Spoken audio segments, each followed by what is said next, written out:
Assalamualaikum warahmatullahi wabarakatuh. Jumpa lagi guys dengan saya di channel Baca-Baca ini. Kita akan lanjutkan kembali tentang pembacaan buku yang berjudul Matahari Terbit di Kota Bengawan, Sejarah Awal Muhammadiyah Kota Solo, yang ditulis oleh Dr. Muhammad Ali dan Syifaul Arifin, yang diterbitkan oleh Pimpinan Daerah Muhammadiyah Kota Solo. Baik, sebelum kita lanjutkan pembacaan buku ini, jangan lupa untuk subscribe channel ini bagi Anda yang belum melakukan subscribe, dan jangan lupa nanti untuk meninggalkan komentar dan memberikan like di video ini.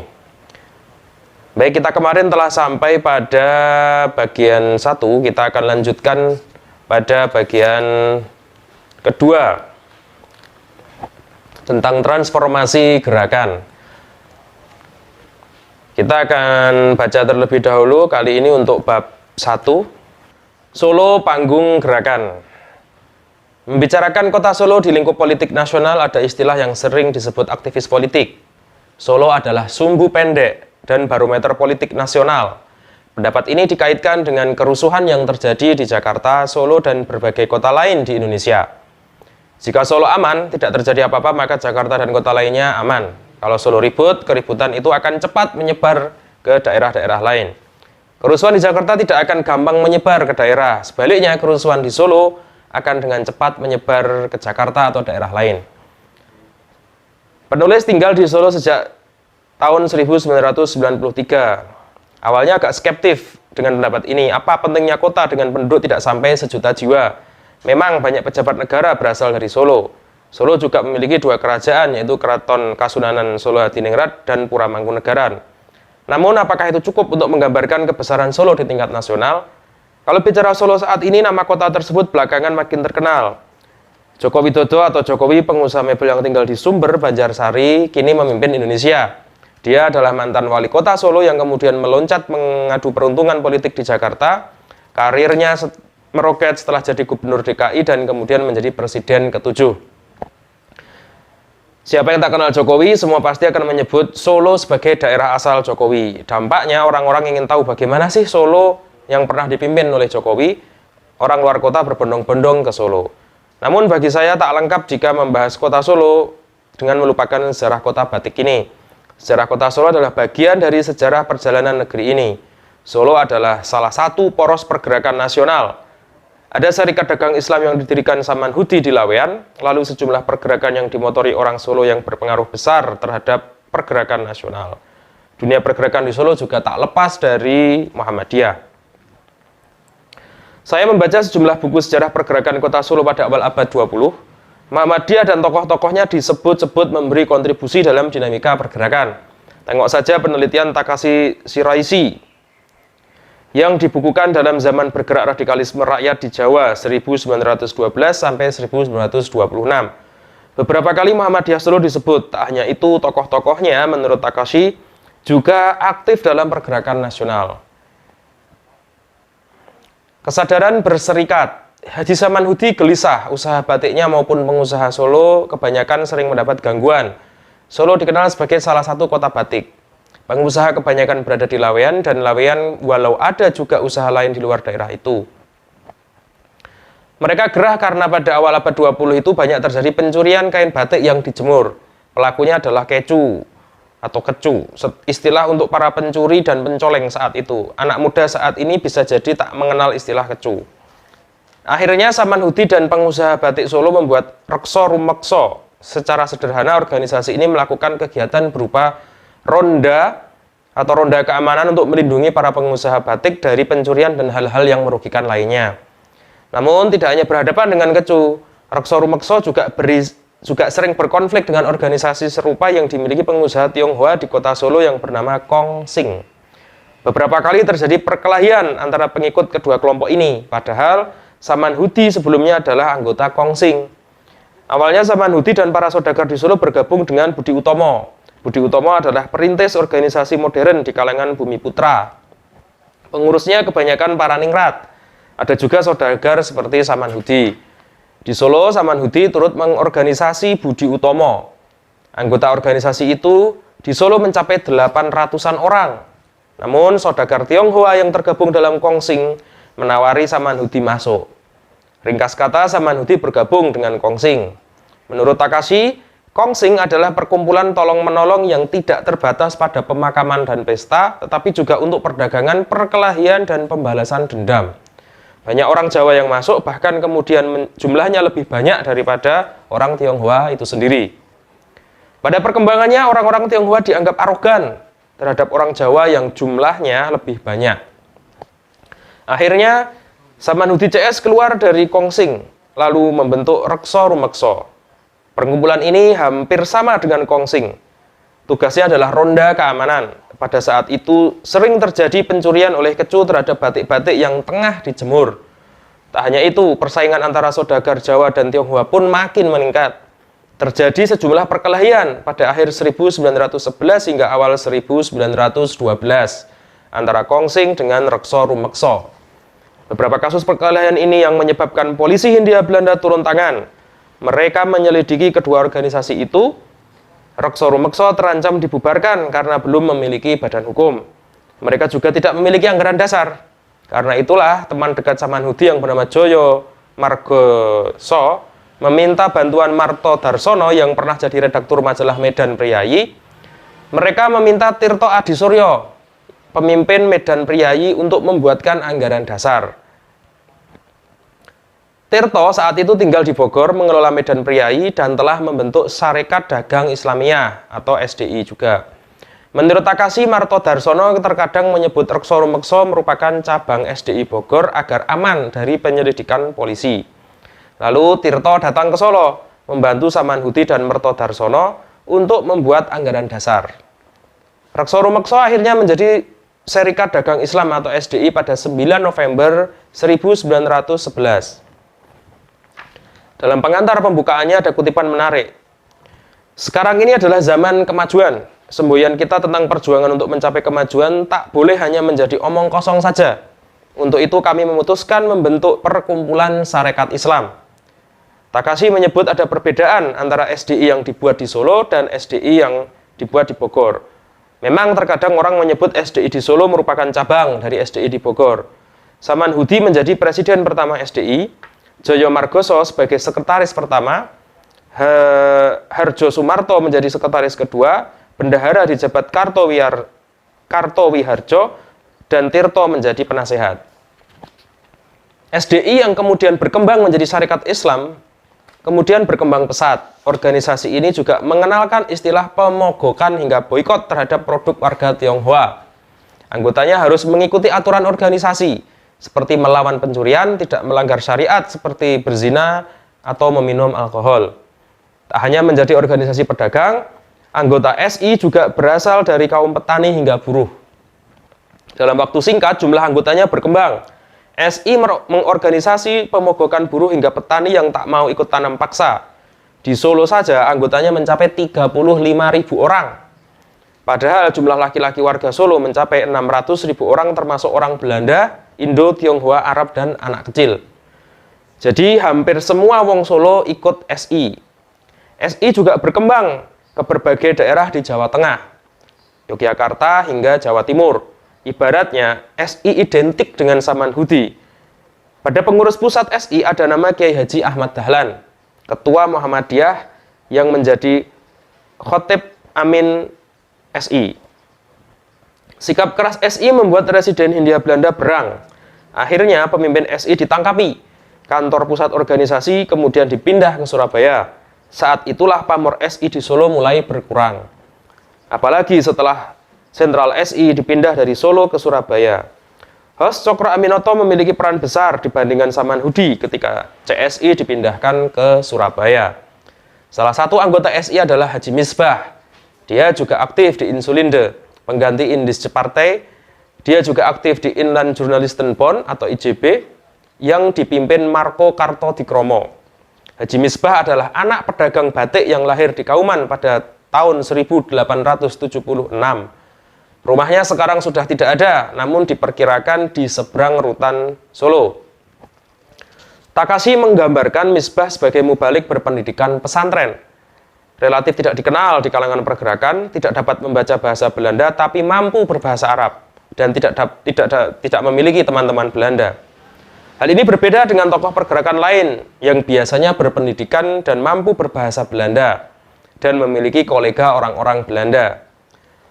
Awalnya Misbah bernama Ahmad, kemudian berubah menjadi Darmo Diprono setelah menikah.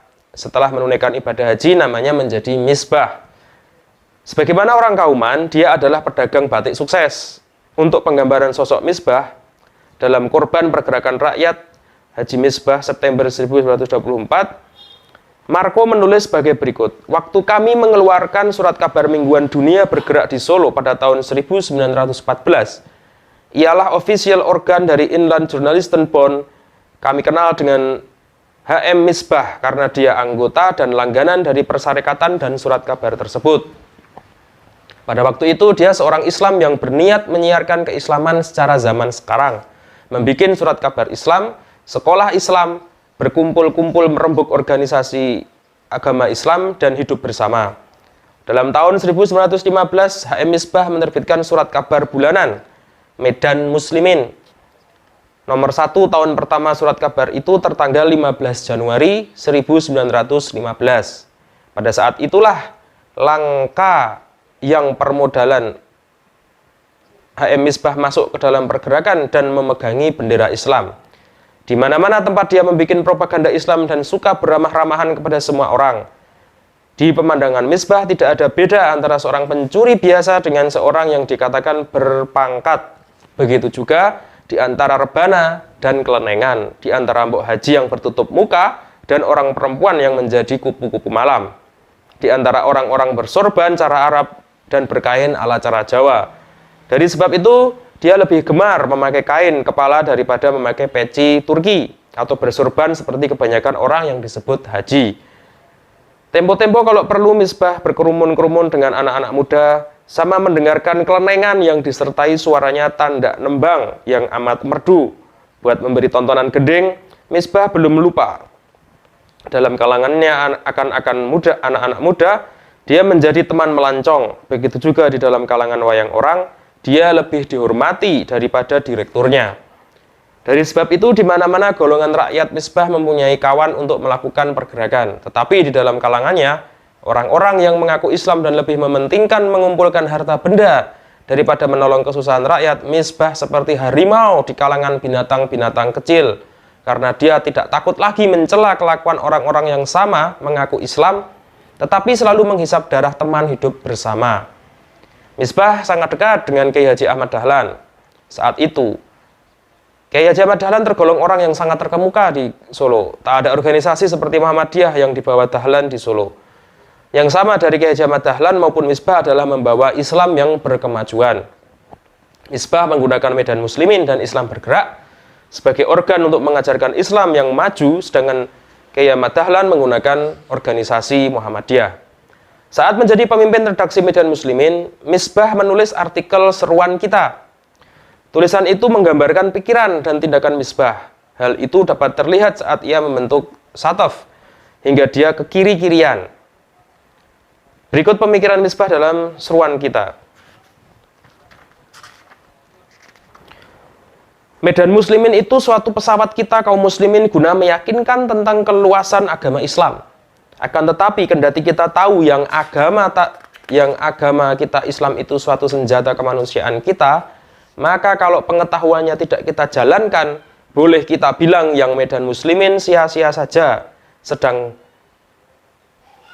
anti kita penyamuri agama-agama Islam semakin giat merajalela di tanah kita Hindia. Regering juga tidak memedulikan tentang seruan kita kaum muslimin untuk nasib agama kita di Hindia sini. Pemerintah Hindia Belanda sudah mengakui yang Bumi Putra ini termasuk kaum Islam, tetapi pemerintah juga membuka tanah Hindia seolah-olah sebagai pasar, baik perkara pencaharian maupun agama. Jadi pemerintah tidak suka dan tidak mau melarangnya. Salah satu agama yang dilebarkan dalam tanah airnya orang Islam, sebagai katanya pemerintah itu netral, tidak memihak tentang agama. Jadi meskipun agama apa saja yang akan gunakan tipu daya untuk bangsa kita kaum Islam, itulah mudah sekali jalannya. Dari itu harapkah bangsa kita kaum muslimin mesti berpikir sendiri, Tidak perlu meminta izin pada pemerintah karena tuan-tuan pembaca toh mengerti bahwa nasib kita Bumi Putra ini memang diposter menganan dan kiri oleh orang-orang yang mempunyai kekuatan agar supaya kita orang gampang dihisapnya. Nyatalah sudah bahwa agama kita Islam di India ini tidak dapat bantuan dari siapapun. Marilah saudara-saudara kaum muslimin mengendahkan perintah Tuhan sebagai yang kita lukiskan, yaitu membantukan harta benda dan diri kita untuk berjalan kepada Tuhan Allah, karena kalau kita tidak menggunakan perintah Tuhan tersebut, sudah barang tentu agama Islam di India ini semakin kurusnya. Sebab banyak rintangan sengaja memisahkan perasaannya kaum muslimin. Itulah sebabnya kita orang muslimin harus melawan dengan sekeras-kerasnya. Demikian tadi kutipan tulisan dari Misbah.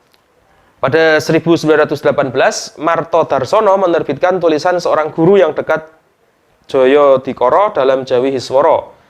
Gusti Kanjeng Nabi minum avehagin, minum opium dan kadang suka mengisap opium. Tulisan itu kemudian membuat marah sebagian umat Islam. Orang-orang SI membicarakan tulisan itu dan mengkritik penulis maupun penerbitnya. Media lain juga mengkritik tulisan itu, antara lain Utusan Hindia. Orang-orang SI menuntut pemerintah dan Sunan menghukum Marto Darsono dan Joyo Dikoro. Akhirnya sejumlah tokoh SI mendirikan Tentara Kanjeng Nabi Muhammad atau TKNM untuk mempertahankan kehormatan Islam, Nabi dan kaum muslimin. Cokro Aminoto menjadi ketua, Sosro Kardono sebagai sekretaris, Misbah juga aktif dalam TKNM. Misbah juga mengorganisasi rapat umum di Sriwedari untuk menentang tulisan itu. Peserta rapat diperkirakan mencapai 20.000 orang. Topik perlawanan itu tidak hanya kepada Jawi Hisworo, namun akhirnya ke misionaris Kristen. Namun, karena konflik karena masalah keuangan dan arah politik, Misbah kemudian meninggalkan TKNM dan mendirikan Satef. Satef merupakan kelompok pengajian di kawasan Kampung Baru dan Keprabon. Awalnya di kawasan itu ada pengajian yang diselenggarakan di Sonto Hartanan Keprabon. Mubaliknya Misbah dan Raden Muhammad Adnan. Saat itu Ahmad Dahlan sudah sering ke Solo. Lalu Kiai Dahlan diajak untuk mengisi pengajian di sana. Ide-ide modernisme Islam versi Kiai Dahlan menarik minat orang-orang Solo. Akhirnya mereka sepakat membentuk Muhammadiyah cabang Solo.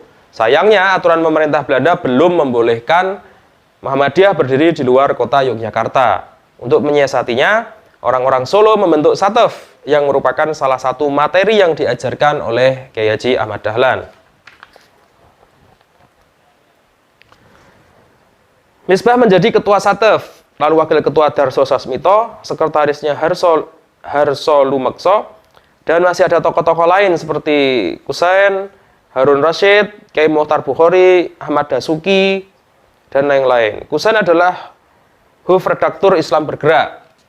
Darso Sasmito adalah administratur Medan Muslimin dan sekaligus pengusaha batik kaya di Keprabon. Harun Rashid yang lahir pada tahun 1897 di Pacitan adalah lulusan pesantren Jampes Kediri dan pesantren Mangunsari Nganjuk. Dia juga redaktur Sinar Islam. Syarif yang lahir pada tahun 1918 di Ponorogo adalah pegawai kantor Naib di Gontor, kemudian jadi pegawai perkebunan di Madiun. Mohtar Bukhari lahir pada tahun 1899 di Kauman, lulus sekolah Bumi Putra Ongkoloro dan Madrasah Islamiyah Arabiah, lulusan pesantren Termas Pacitan. Dia juga menjadi redaktur Medan Muslimin. Ahmad Dasuki lahir pada 1902 di Keprabon, sekolah di Mambaul Ulum, pesantren Jamsaren dan pesantren Kasingan Rembang. Dia ikut Satef pada 1919, sedangkan Wiryo Sanjoyo adalah ayah Satiman dan Sukiman Wiryo Sanjoyo, tokoh Masyumi. Sonto Hartono tergolong pengusaha batik kaya yang rumahnya sering dijadikan tempat pengajian. Sastro Sitoyo dan Tri Hardono adalah pedagang batik Kauman. Raden R.M. Temanggung Paringkrungan berasal dari Kampung Sewu, pegawai Kasunanan dan redaktur Darmokondo. Ada juga nama Kiai Muhammad Idris dari Kauman dan Mulyadi Joyo Margono dari Keprabon. Takasi menyebut ada perbedaan Muhammadiyah dan Satef. Yang pertama, Muhammadiyah menempati posisi strategis di tengah masyarakat keagamaan Yogyakarta, sedangkan Satef dipimpin oleh pedagang Muslim yang saleh yang merasa dikhianati pejabat keagamaan dan dimanipulasi melalui kebohongan dan penipuan yang dilakukan pemerintah, kapitalis, dan misionaris Kristen. Perbedaan kedua, militansi propagandis Muhammadiyah bergerak atas dasar keyakinan bahwa bekerja untuk Muhammadiyah berarti hidup sebagai Muslim sejati, sedangkan militansi Mubalik Satoh berasal dari ketakutan akan manipulasi dan keinginan membuktikan keislaman mereka melalui perbuatan. Di mata mereka, siapapun yang perbuatannya mengkhianati kata-katanya berarti Islam gadungan atau Islam lamisan. Namun, situasi politik saat itu, terutama di tubuh SI, muncul tarik-menarik antara kubu Islam yang putihan dengan kubu Islam yang mengarahkan ke arah kiri. Misbah termasuk yang aktif mengorganisasi masyarakat untuk melakukan pemogokan dan melawan pemerintah Hindia Belanda. Akhirnya dia dibuang ke Digul, Papua dan meninggal di sana. Pucuk pimpinan Satoh dipegang oleh Mokhtar Bukhari. Baru pada tahun 1923, pemerintah Hindia Belanda membolehkan Muhammadiyah Solo berdiri. Mokhtar Bukhari tampil sebagai ketua pertama Muhammadiyah cabang Solo. Dia tergolong anak muda, berusia 26 tahun ketika itu, namun pada umur 28 ia meninggal dunia. Demikian dulu pembacaan buku Matahari Terbit di Kota Bengawan pada bab kedua. Pada kesempatan kali ini kita akan lanjutkan pada kesempatan yang akan datang. Jangan lupa bagi Anda yang belum subscribe channel ini, silahkan subscribe channel ini, berikan like dan tinggalkan komentar Anda. Sampai jumpa di kesempatan yang akan datang. Wassalamualaikum warahmatullahi wabarakatuh. Stay tune di channel ini dan jangan lupa subscribe serta nyalakan loncengnya.